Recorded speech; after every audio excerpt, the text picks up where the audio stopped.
we go. So like I was saying, I'm the supervisor for special education, and I work hand in hand with the HR department.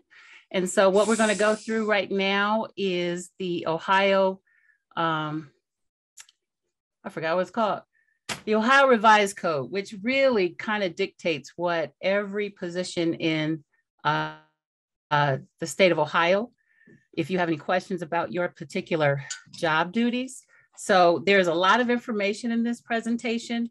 So I advise that if you don't have pen and paper, if you want to take screenshots or take a picture of any of the information that is presented on the screen, please do so.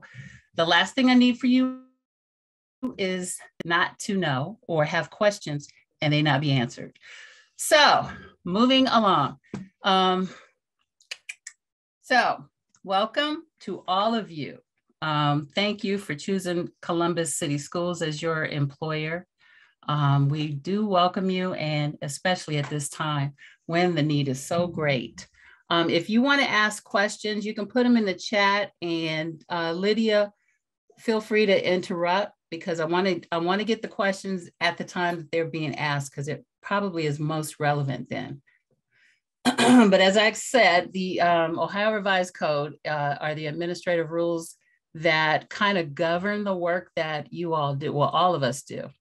And so these numbers in the blue are the numbers for the Ohio Revised Code that you can write down. I'm certainly not going to read all of this to you.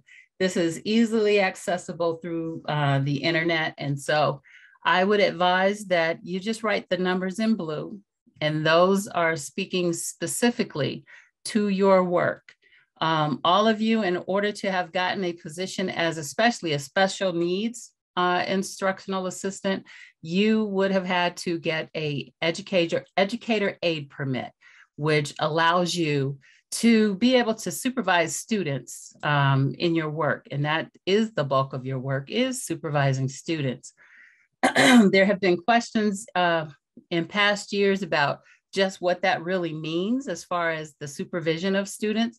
You do not need to be in the presence of your classroom teacher all the time while you're supervising. And that's because that's what your educator aid permit allows you to do, is to supervise students. Excuse me. Your position is a very valued position, and please do not let anybody tell you differently. If you are in a classroom working with another adult, or if you're on a bus working with the bus driver, the last thing you should do is allow anyone, and especially those adults, to disrespect or disregard you simply because of your role. Because your role, believe it or not, is probably the most vital of any of the folks in your classrooms or on that bus. So please do not disregard the value of you in the role that you play right now. And this is just a continuation of the Ohio Revised Code. You're assigned to supervise children. Your teacher, your classroom teacher, or if you're again on the bus, those two people are typically they act as your direct supervisor. Beyond them, so if you had any questions about anything, you would then go to your building principal, or if you're on the bus, that would be your transportation supervisor, I believe. You can operate in your role in any place in the building, and you may be asked at times to do bus duty. That is not uncommon, and sometimes if staffing needs arise, you will be asked to do bus duty or some other duty that's within the classroom, and that is totally to the discretion of your building administrator. So these are some of the, and I could be wrong since I put this slideshow together about the many different areas of assistance. And basically, they're all considered paraprofessionals by the state of Ohio.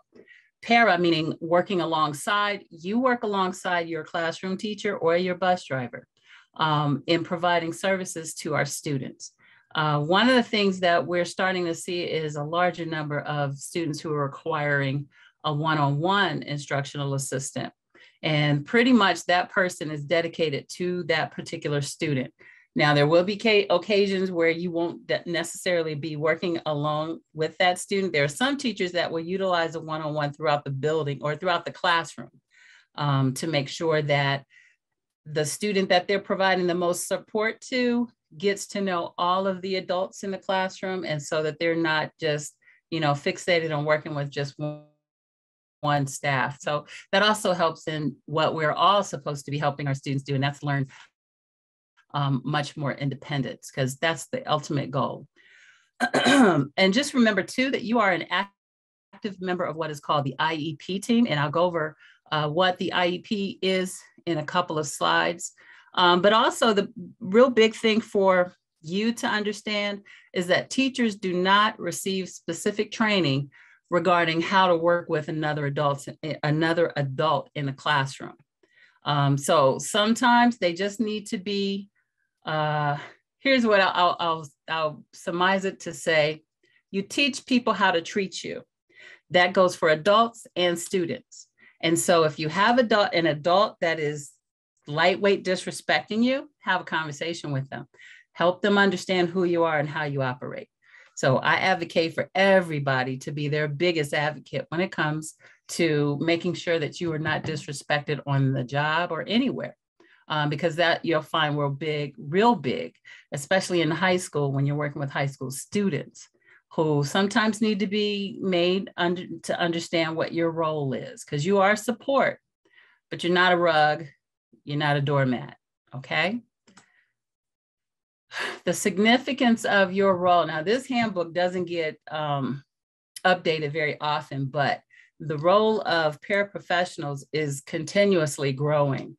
We're seeing a lot in the district of students who need the added support of our students who are in our multiple disabilities classrooms, which is the department that I actually am a supervisor over. And so we're having to add more classrooms to help those students who have more significant needs, because the typical makeup of our MD classroom is one teacher and 2 instructional assistants. Sometimes it's 3, because like I just talked about earlier, there may be the need for a one-on-one. And so that puts four adults in a classroom to 8 students, because 8 is the maximum in an MD classroom. If you work in an ED or a severe emotional disturbed classroom, that is typically 1 teacher and 1 IA to 10 students, but 12 can be on the roster. As a part, who are the people that play a big role in the IEP team for any given student? You are a part of that team, because the fact is you probably will work more with a student than the teacher will. So your input is vitally important. Be that you give information to the teacher regarding what needs to be included in an IEP, or you are actually a part of that meeting. And I know there are some people who actually join these meetings when they can, because it's a scheduling situation as well. So everybody has to be able to attend if they can. And if not, you can always do a proxy. Stay in your lane. That's one of my biggest things, is making sure that you know your role. The teacher knows her or his role. I'm definitely not going to do anything that's going to put me in somebody else's lane. So one of the things I always tell folks is I will advocate for you, but I am on the other team. Yes, ma'am. Sorry, there's a question out there. It says it's too early for questions. If not, as a part of the IEP meeting, do we ESL IA translate? Go ahead. You had some more. I was just going to say, do ESL instructional assistants translate? No, typically if there's a student that has a need of a translator, that they will actually contact the ESL office, because they have specific people who are translators. So it's not necessarily the ESL assistant that would do that, but in some cases it could be. So I'm not saying no to that. But they do need to contact the ESL office and get a translator for any meeting that they hold where the parents have that need. Okay. Basically, what would happen if the doctor and the nurse didn't stay in their lane? You would have a terrible person who was not trained to do what the doctor is trained to do in performing surgery or passing out pills for you. So you don't want that to happen, and it's the same way in your classrooms. Your teacher is the teacher who is there, who's got the degree, the license to do the teaching. You as the assistant are not licensed to teach unless you have your teacher's license, because there's some of you who may have gone to school and got your license and said, I want to do something with a little less responsibility, although the responsibility of an instructional assistant or an intervention assistant is still very high.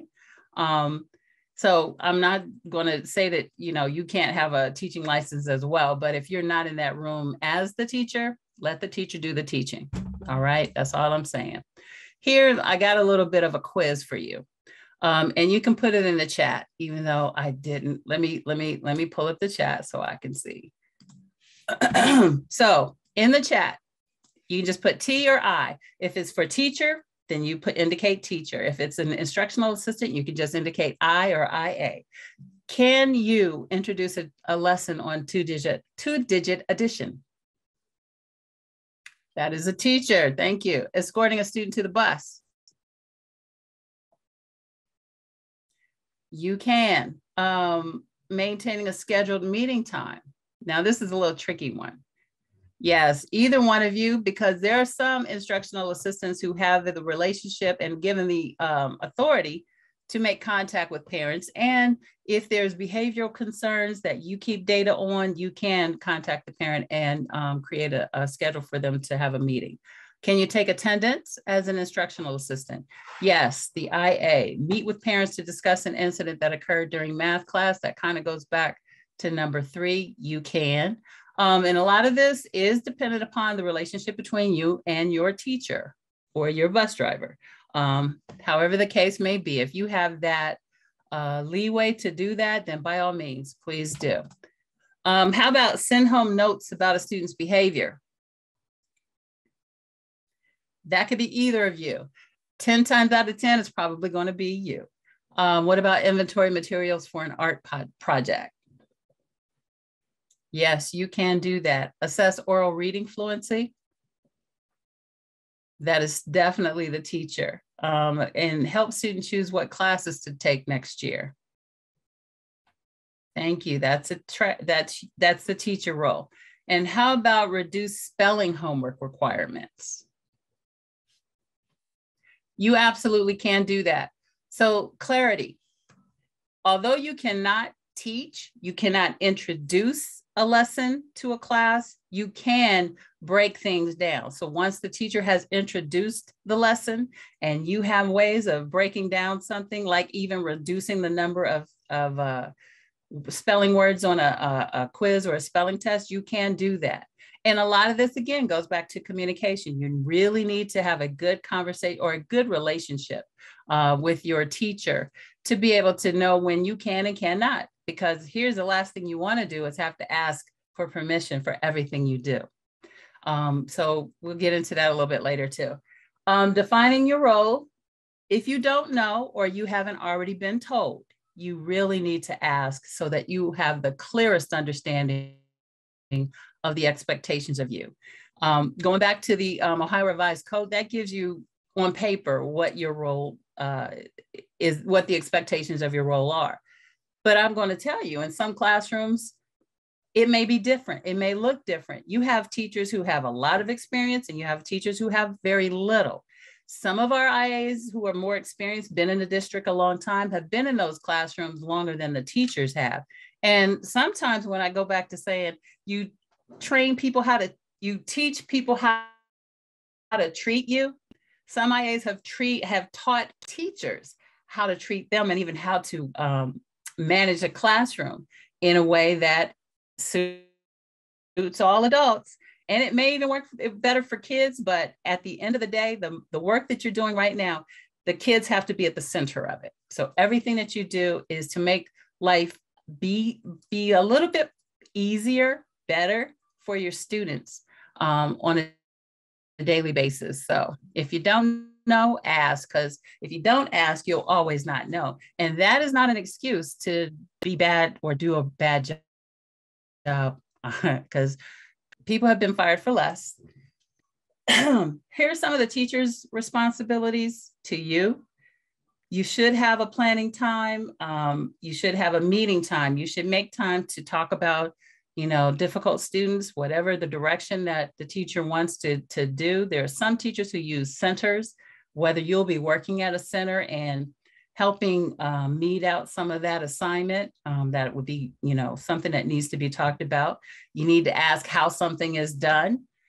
Being a former ED teacher, I've had parents call me and say, "Hey, Lisa, I need the answers to this because I have no idea." And some of you may need the answers to some of the work that teachers are giving out. There's some stuff out there that will make your head swim if you don't get a clearer understanding of how the task is to be performed. And I think some of the big pieces, especially now, is timeliness. It's of the utmost importance. If you're not there, you may create a terrible time for your students who rely on you and they look forward to seeing you on a daily basis. So timeliness, please be there as much as you can, as best you can. Expectations, and I put this for transportation. It's a lot, so take a picture of it. But basically everything that is expected of a instructional or an intervention assistant or a child care attendant on the bus, they're pretty much the same expectations for those of you who will be working in a classroom. Be as professional as possible. Always have your badge on, because nowadays with security the way it is, everybody needs to know that if you're in the building, if they don't know you yet, that you're supposed to be in the building. So please maintain your badges. Chronos, don't play around with this. I've known people who have gotten fired because they got friendly with the secretary, and the secretaries were signing them in when they weren't actually in the building. And that is a fireable offense. So don't play around with this machine. You should always use effective communication. Back in the day, we used to say, when we're talking to our friends, we kept our friend language and our friend way of speaking out at home or somewhere out in the neighborhood, but we never brought it into the school building. Well, now I don't know if the students we have now have a clear delineation between what's appropriate for school and what's more appropriate for home. So do your best to try and guide them, because as educators, because you are an educator, do your best to try and guide them in a way in which is the most professional way. If you are good at, if you're a profanity laden person, this might not be the work for you, because the expectation is that you're not at work. Some people have been, and that ain't good either. So another thing is avoid negative talk about anybody.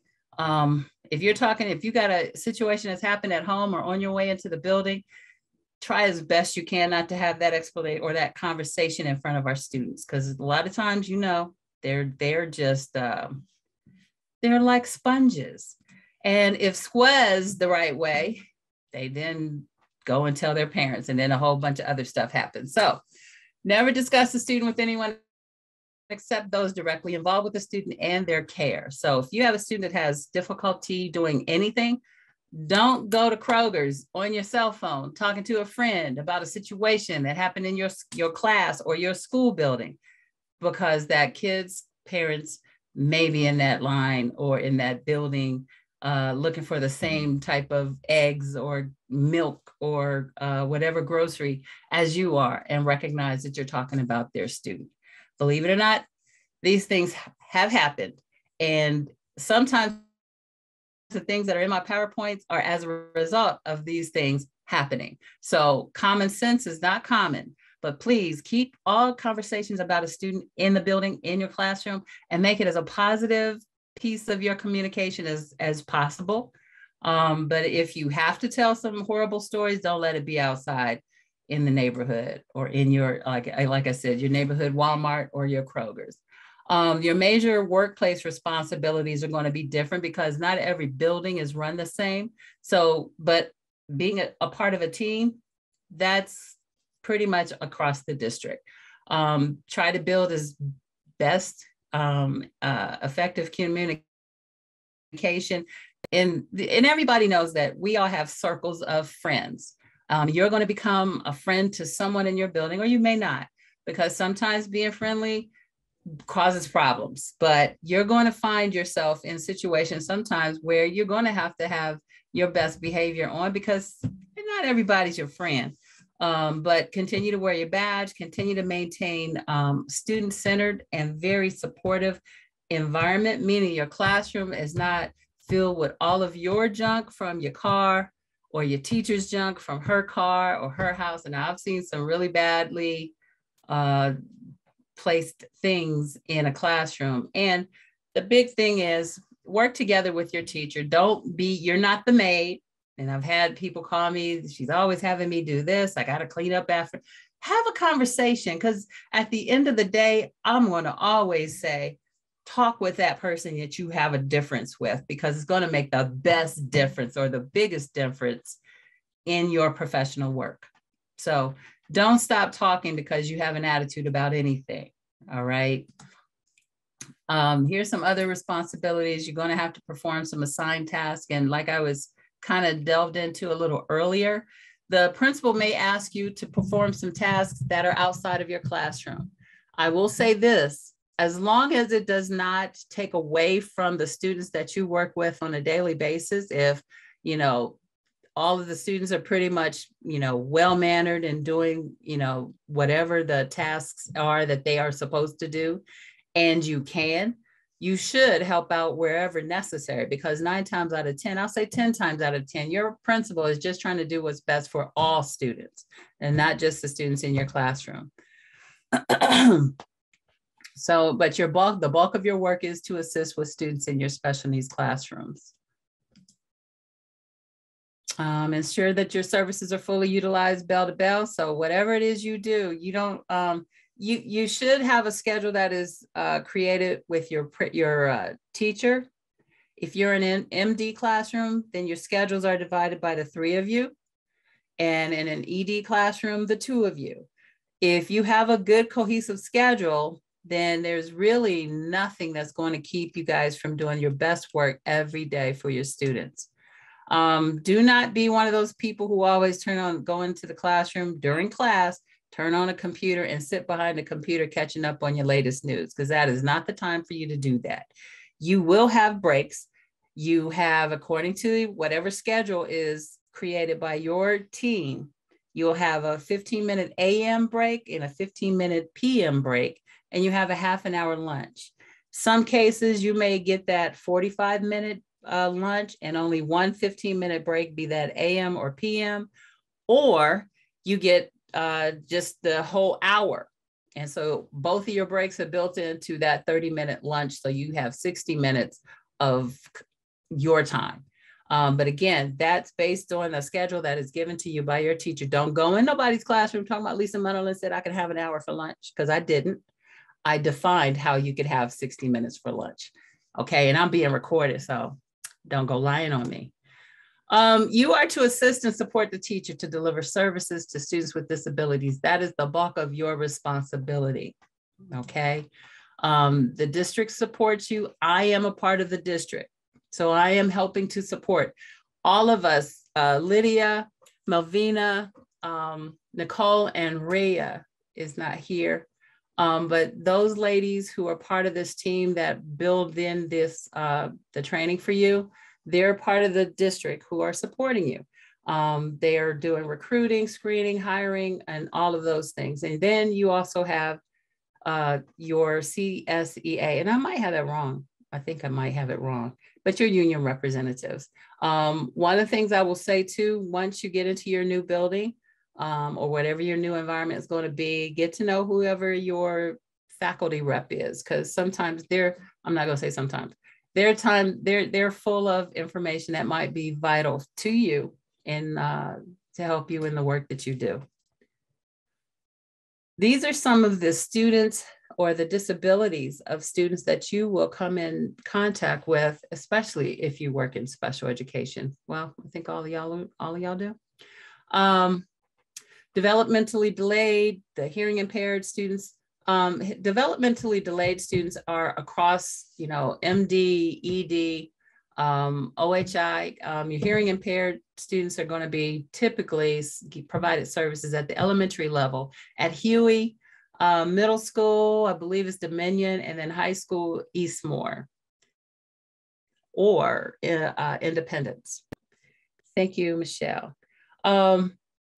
Multiple disability students, also those students are in a lot more buildings than the hearing impaired. So across the district, I think I have 118 classrooms that are providing services for our students with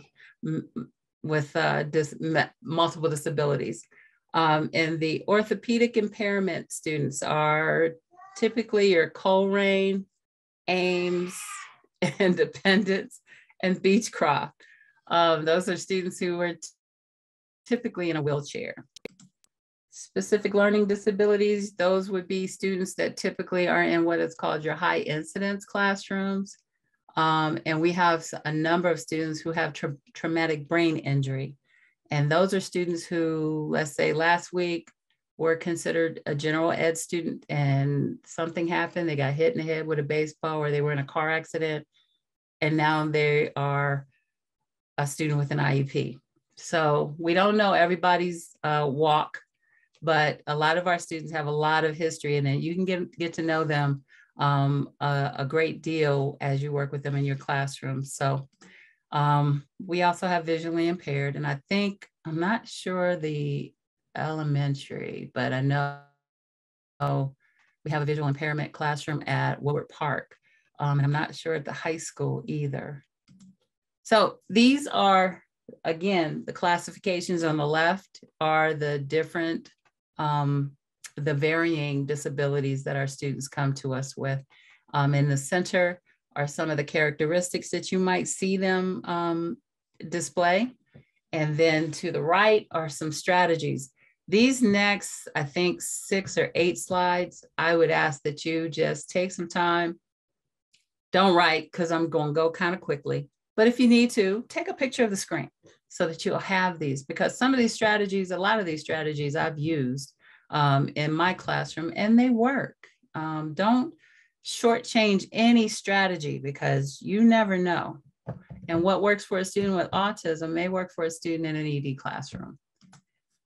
Here's some of the things for deaf blindness, deaf and hearing, deaf or hard of hearing.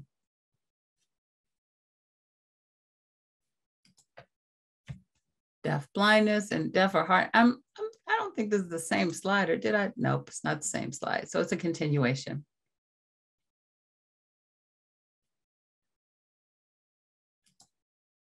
Developmentally delayed, and my favorite, emotional disturbance. And with a lot of the students, even though it just, be consistent. I think that's everywhere. Be consistent. Consistency goes a long way. You know that with your own children. If you have children, if you're flim-flammy, they're gonna shout you out.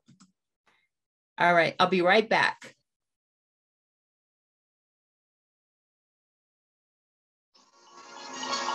Thank you all so much for joining the session. Hopefully you're getting content that is rich and that you're able to utilize as you move into your work or as you continue to grow in your work. We're really excited about this opportunity to provide this to you during these hours. We do realize that 3:45 is the end time for some of your work days. So we are intentional about setting our start time for the next sessions at 4 p.m. So we will provide you with that. If you are wondering, will this presentation be provided to you in the future? Yes, it will be. We are recording, and we will also have the presentation available as well. Thank you, Lydia. It's almost like a commercial. All right, so you guys should have gotten this one. Multiple disabilities, my favorite as well. And our orthopedic and impairment students, just like It's typically our one floor buildings, although some of our buildings have an upper floor. Excuse me.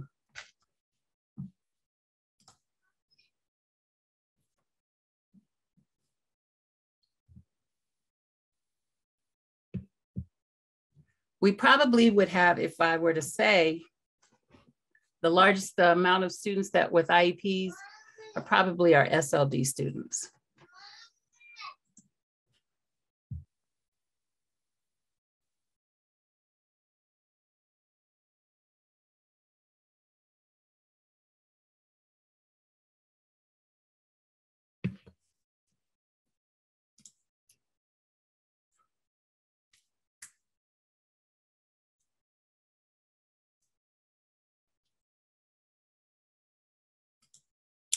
All right, now we're going to get into the IEP. The IEP is, it's an individual education plan.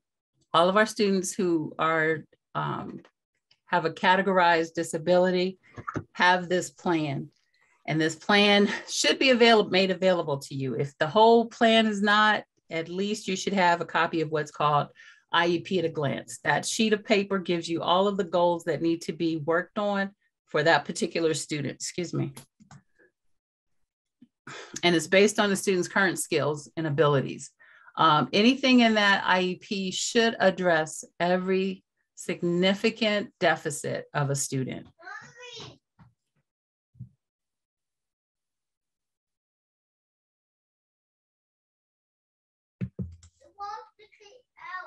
The IEP must be developed before special education services are provided. Hold on again.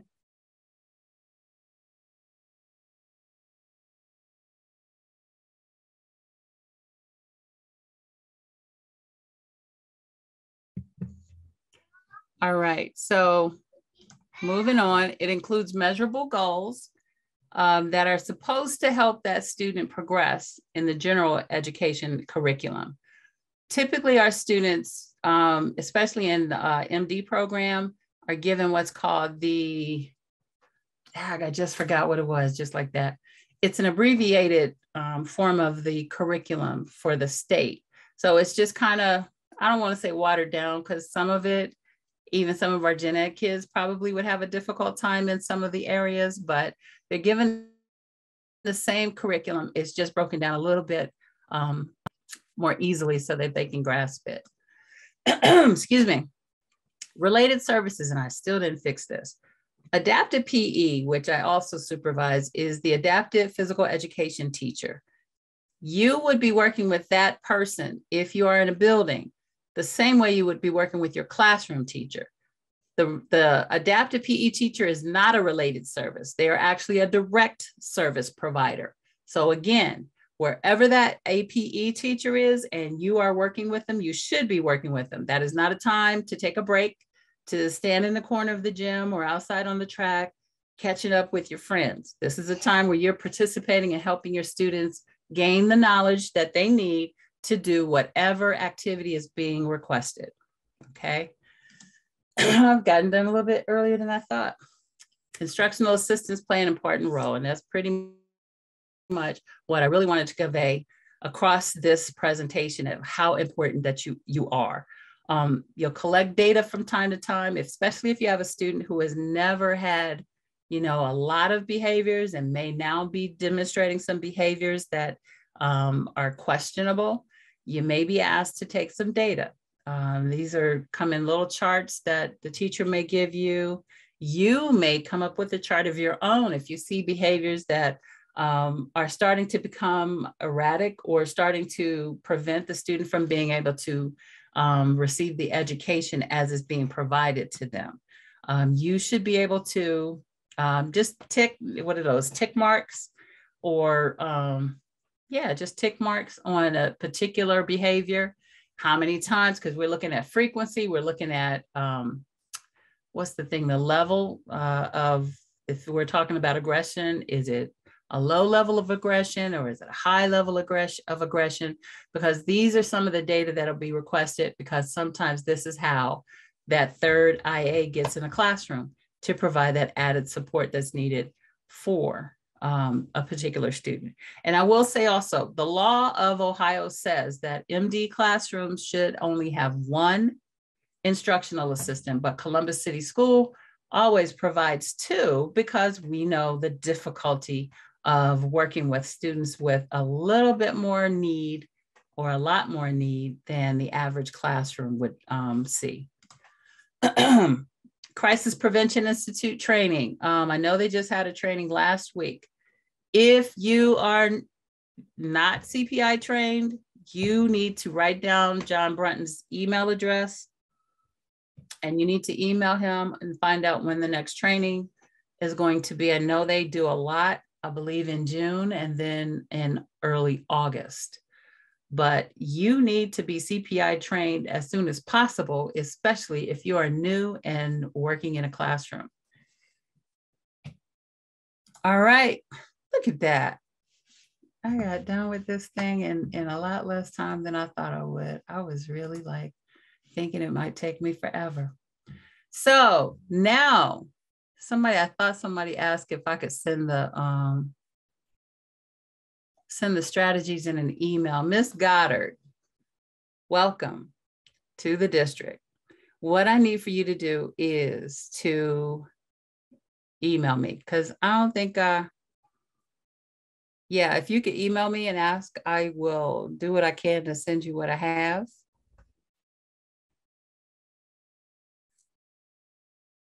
Any questions? Lost my sound. I'm going to log out. Okay. Someone actually put in the chat, IAs, all IAs should be CPI trained, question mark. Yes, they should. And you know, the reality is everybody in a building should be, because up until I think 5 years ago, only students with an IEP were able to have CPI used on them. But 5 years ago now, every student in the district, that's gen ed and special ed, can have CPI hold placed on them if they are found to be a danger for them, to themselves, to other students, or to other adults. So yeah, everybody should be. Haven't heard that before. What is that? That all that's pertaining to CPI. Yes, just about CPI being trained. Yeah, like I said, they've been doing at least one training a month since December. I don't know when the next training in March would be, but reach out to John Brunton to get that information if you have not been trained.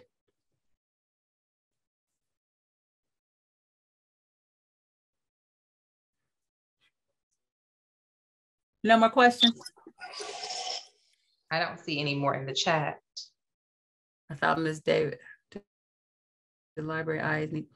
No, Michelle, I would not say necessarily based on the fact that you are in a library IA, but where do you work? Not that that matters either. So you're a steward. I mean, you could just for your common knowledge, but it's not a necessity. And then every building should have what's called a crisis team. So there should be a core group of folks in every building that have been CPI trained, just in case they have to provide that support to, like I said, a gen ed or a special ed student. 10 times out of 10, there's going to be special ed folks on that crisis team because they always have to be CPI certified. And let me tell you this, your first training of CPI is 12 hours. Every year after that, it's only 4 hours, I think, to be to continue your certification. And LA, we have an ED unit here. What's LIA, Susan? Oh, okay. Well, that's good. Yeah, every building should have a crisis team. So there should be no building that has no one trained in CPI, whether or not they have a special ed classroom in it or not, because that is a mandate of the district that there be crisis teams in every building, because you never know what happened, what could happen. And so you know, the liableness of a student going into crisis is higher than not. Hi, can I ask a question? No. Yes, ma'am. We've been here. I'm sorry because I'm driving and I can't put it in the chat. I got you. Go ahead. This CPI training, is it mandatory? Or it's just optional or a suggestion that we have it? What type of classroom do you work in, Ms. Davis? I am actually peak. Oh, so peak is good. I mean, you get to see some babies who may be going into crisis. So I would say for you, it would be a good idea it would be a good choice. It's always good to increase your knowledge because part of CPI is verbal de-escalation. You may never have to put a child in a hole. If you know how to talk them off the roof, yes, talk them off the cliff. Yes, absolutely. And we do have a great team in my building that is wonderful, CPI trained, but I never felt comfortable with, touching a child. But, I guess it just kind of almost makes sense for me to have the training for peak. Yeah. Well, I'd say it's kind of like getting a library card. You don't always go to the library, but it's good to have a card in case you feel like going and getting a book or two. Okay, that makes sense. Thank you. Okay. You're welcome. Sonia asked if IAs are asked by a gen ed staff to do CPI hold, are we required to do assist? So here's what I'm gonna push back with, Sonia, and thank you for being here, even though you've seen this presentation 50 million times. I'd rather be caught doing something to help a student as opposed to not doing something to help an adult. Does that make sense? Yeah, the work that you do in an ED classroom is super hard and it is exhausting. But if you see a student in crisis, again, I err on the side of helping that student rather than not helping that adult. I think it's incumbent upon administrators too to make sure that it's not just special ed staff that are comprising these crisis teams. But I don't have a whole lot of say in what an administrator does in their building and who they don't ask or require to be a part of the crisis team. Everybody in the building should be trained, but we can't force everybody. So yes, and the people who should be here ain't the ones here. You're welcome, Sonia, and thank you for being here because I'm glad you're here because it makes me feel good because I don't know these people. Rebecca, you look like you got a question. No question?